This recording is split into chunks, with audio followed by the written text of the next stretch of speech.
One day, a young woman was involved in a serious car crash that left her with both physical and emotional scars.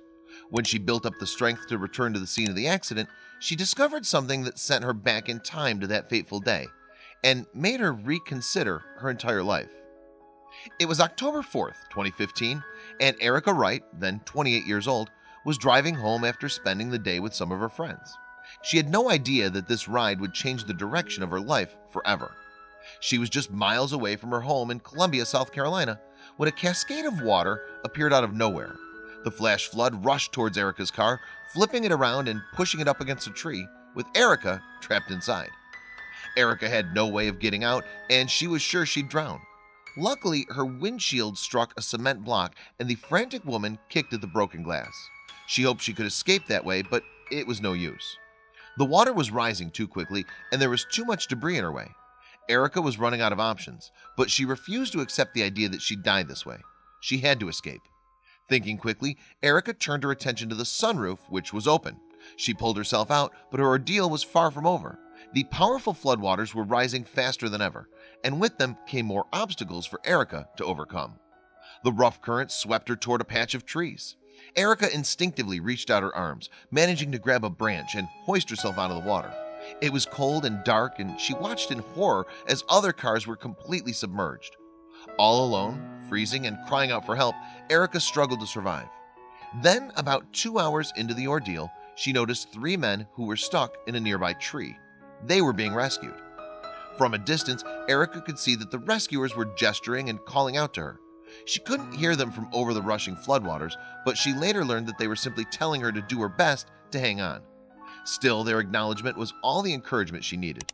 Erica kept holding on, confident in the belief that she'd be saved.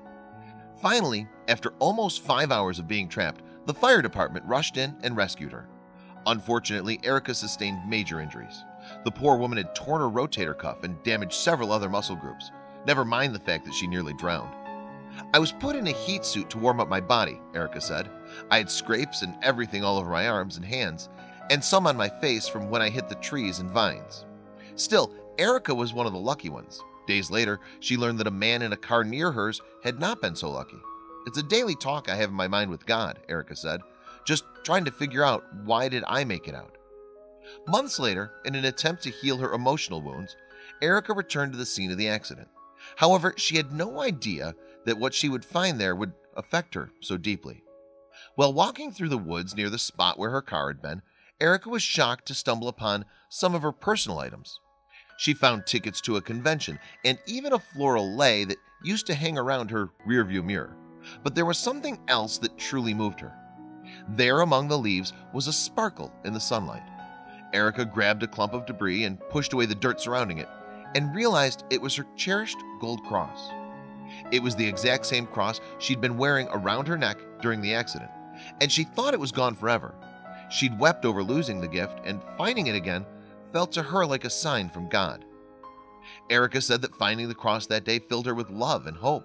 She believed it was God's way of telling her that everything was unfolding for her exactly as it should, and that things would be okay. Whenever people heard her story or saw photographs of the flood, they'd remark that the whole event seemed like a movie. While Erica agreed up to a point, she was the first to say that it was definitely all too real. Knowing just how close she came to losing her life wasn't something Erica took lightly. Now she makes it her business to live every day to the fullest, knowing just how precious life truly is. Erica's story is truly amazing. How awesome is it that she was able to come away from her ordeal with such a hopeful attitude?